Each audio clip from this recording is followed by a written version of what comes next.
On se retrouve dans cette nouvelle capsule vidéo pour voir comment enregistrer un compte de messagerie dans Apple Mail qui est livré d'office, je le rappelle, avec tous les ordinateurs Macintosh. On se rend tout d'abord dans le menu en haut à gauche Mail, puis on va cliquer sur le sous-menu Préférences. On va ajouter un compte en appuyant sur le bouton qui se trouve en bas de la colonne ici, le bouton plus. On nous offre des possibilités de fournisseurs de comptes mail, iCloud, Exchange de Microsoft, c'est-à-dire ce sont des comptes professionnels, Google, c'est-à-dire si vous avez une adresse Gmail, si vous avez une adresse Yahoo, si vous avez une adresse AOL. Si nous avons un compte qui ne fait pas partie de ces fournisseurs, nous allons cliquer sur Autre compte mail. Je vais rentrer tout d'abord l'identifiant pour que je me reconnaisse dans la fenêtre de gauche des comptes mail. Je vais rentrer un identifiant, donc on rentre exactement ce qu'on veut. Ensuite, on va rentrer bien évidemment l'adresse mail de ce compte de messagerie.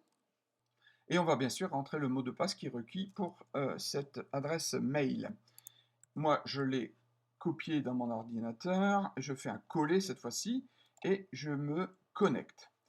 Alors, à contrario de Thunderbird, rappelez-vous, les serveurs entrants et sortants, c'est-à-dire serveurs de réception de type IMAP ou POP, et le serveur d'envoi SMTP étaient rentrés d'office. Ici, il va me falloir le rentrer à la main. Il s'agit uniquement ici d'un de mes comptes, que vous devez rentrer votre propre serveur de réception et votre propre serveur d'envoi.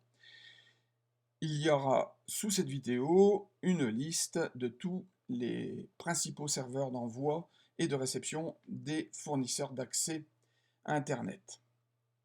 Toujours est-il que moi, pour mon compte ici, c'est ce serveur-là que je dois notifier.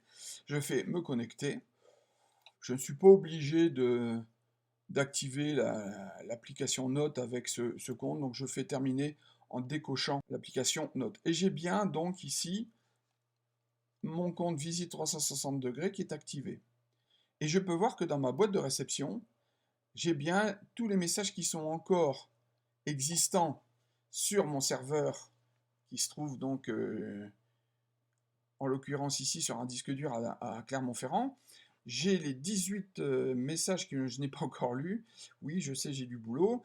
Et bien sûr, il y aura aussi tous les autres messages qui ont été lus et qui sont encore présents sur le serveur de messagerie de mon adresse professionnelle. Voilà, c'est assez simple et à chaque fois que vous avez une adresse de messagerie à rentrer, vous ferez de même et vous aurez sur la colonne de gauche, ici, la colonne boîte aux lettres, vous aurez autant de boîtes aux lettres que vous désirez réceptionner, gérer en une seule fois.